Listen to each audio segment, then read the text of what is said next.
No me vengan con cosas extrañas, yo quiero una explicación sencilla. Bienvenidos y bienvenidas a la segunda temporada de Otra Cosa. En esta temporada nos vamos a ocupar de recuperar pensadores y pensadoras de la edad moderna y de la edad contemporánea que nos ayuden a nosotros hoy a tratar de reinventar los tiempos que vivimos. Como siempre decimos, son tiempos salvajes, son tiempos de muchos cambios y de muchas resistencias a los cambios también.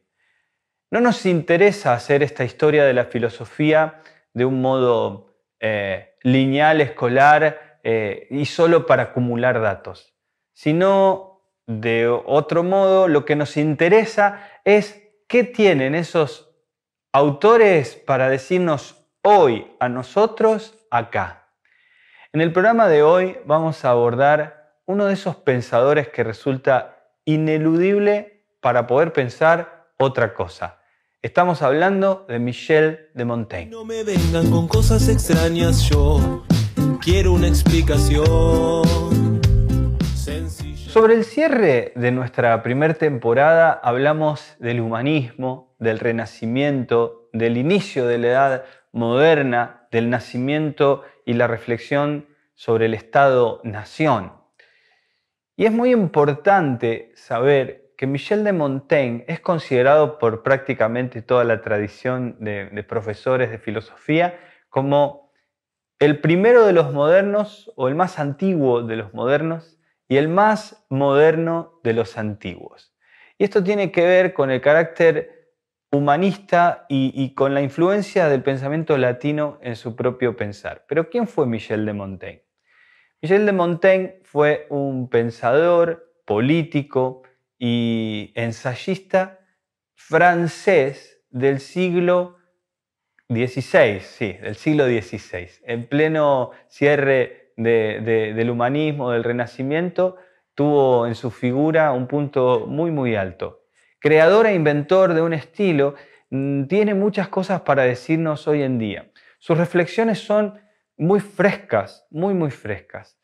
Y a pesar de haber nacido en una familia noble, que había conseguido sus títulos de nobleza gracias a la riqueza comercial que habían acumulado, Montaigne nunca se despegó de la experiencia directa del pueblo concreto, de la gente de a pie.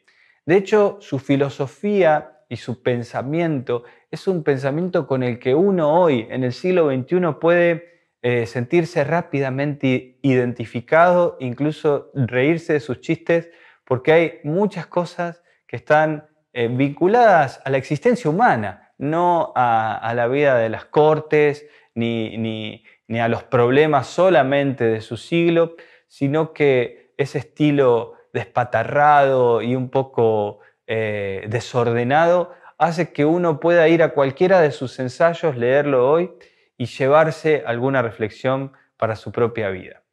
En nuestro próximo bloque vamos a contar cuáles son los grandes aportes de Montaigne a la historia de la filosofía y a nuestros tiempos.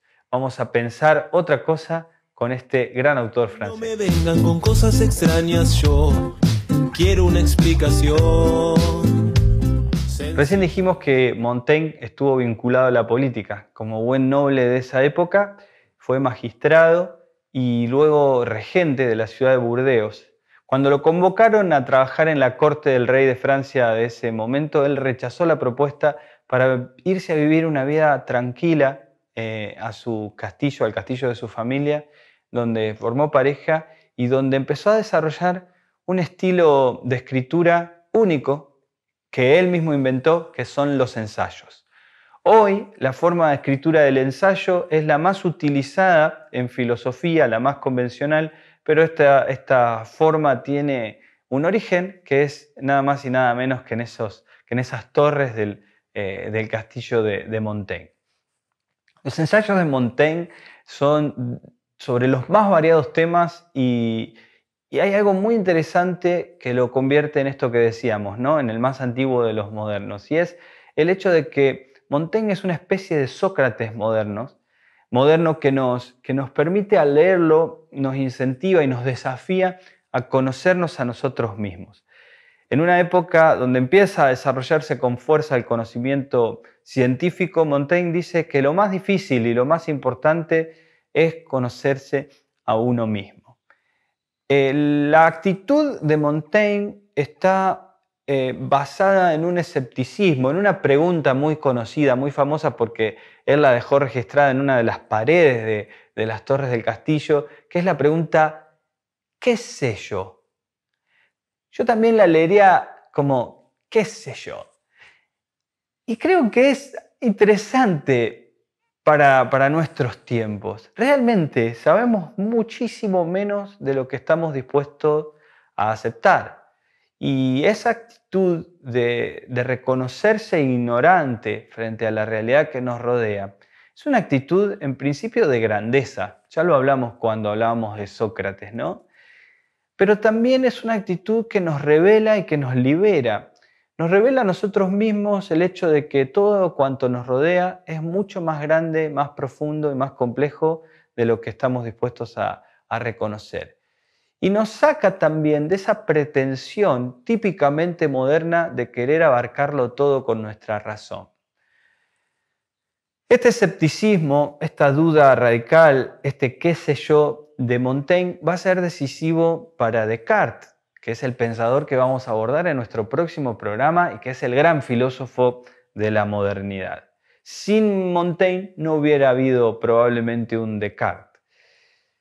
Lo rico de la escritura de Montaigne, de sus ensayos, de que aborda esto así de manera desordenada, los más variados temas, es la frescura que tienen y cómo uno puede ir a esos ensayos y sacar conclusiones para sí mismo.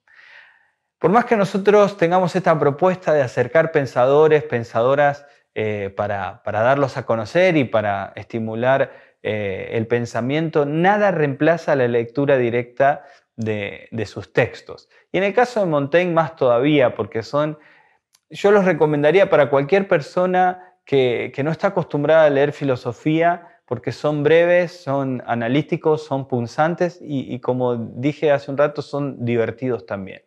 No sé si vamos a encontrar otro pensador en la historia de la filosofía que reflexione sobre sus propias flatulencias. Sí, Montaigne toma los pedos como tema de análisis. Dice algunas palabras que para un noble parecen estar fuera de lugar, pero le brinda una frescura y una complicidad con el lector que, bueno, nosotros recomendamos que lo lean para que se acerquen por ustedes mismos a estos pensadores.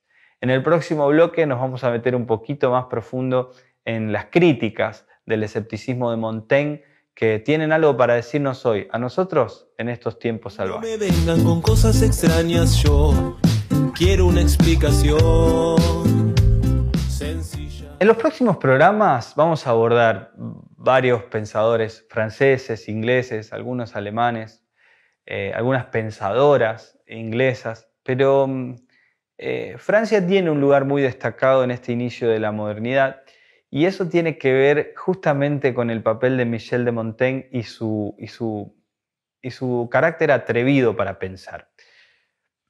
Su escepticismo, qué sé yo, poner en duda todo y tomar a su propia experiencia y sus propias vivencias como referencia, como punto de vista para conocerse a sí mismo y a conocer la realidad, significó un quiebre importante y típicamente un gesto humanista, ¿no? Un gesto típico del humanismo, eso quiero decir.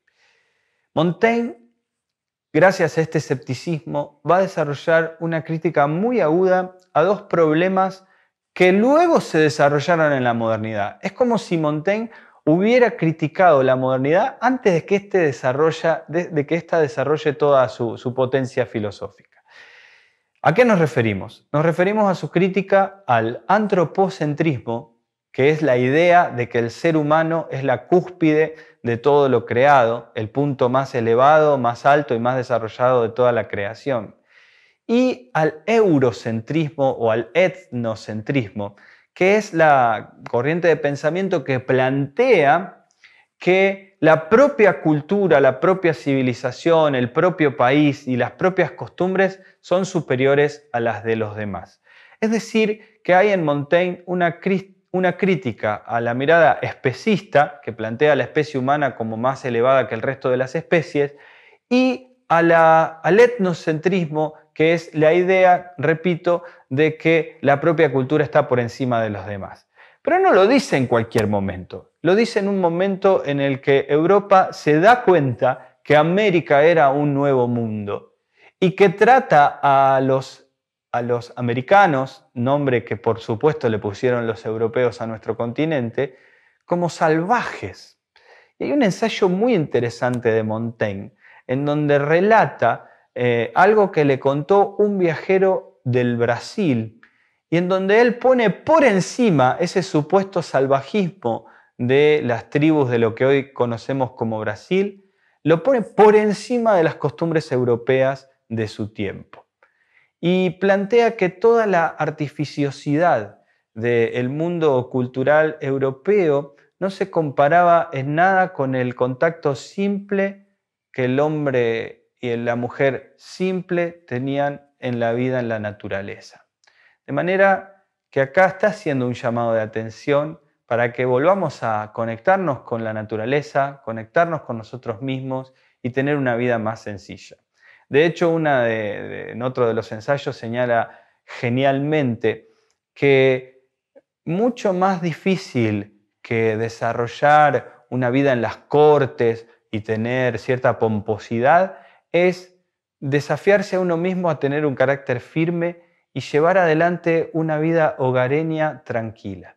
Y que hay más sabiduría en innumerables mujeres de vida sencilla y de trato amable y profundo, de vínculos ciertos, que en Cicerón. Eso me parece extraordinario porque revalida la experiencia cotidiana como una experiencia a ser considerada conocimiento y sabiduría. Es la misma postura que tenemos nosotros en nuestro programa. En el último bloque vamos a cerrar con alguna reflexión más sobre este audaz y genial pensador y vamos a ver que tiene otra influencia más que está marcando estos tiempos salvajes. No me vengan con cosas extrañas, yo quiero una explicación. Bueno, vamos a cerrar, llegamos al final de este programa, pero queremos decir antes del cierre que Montaigne tuvo una actitud muy interesante con una joven que conoció, a quien él dice que era su hija adoptiva y a quien la formó en cierta medida. Y esta joven mujer fue nada más y nada menos que una de las primeras feministas de la historia de la modernidad. Montaigne tuvo una influencia directa en uno de los movimientos sociales y de pensamiento y de acción más decisivos de la historia, como lo es el movimiento de las mujeres, el movimiento feminista.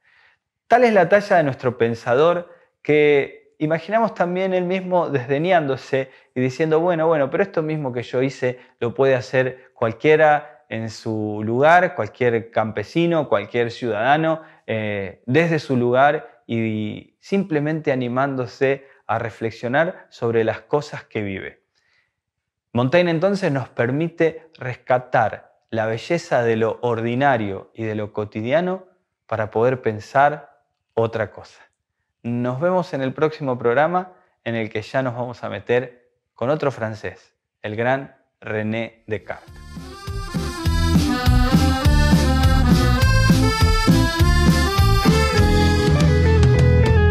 A mí no me vengan con cosas extrañas, yo quiero una explicación sencilla. Si el mundo da vueltas y vamos con calma, yo te aseguro que te encuentro.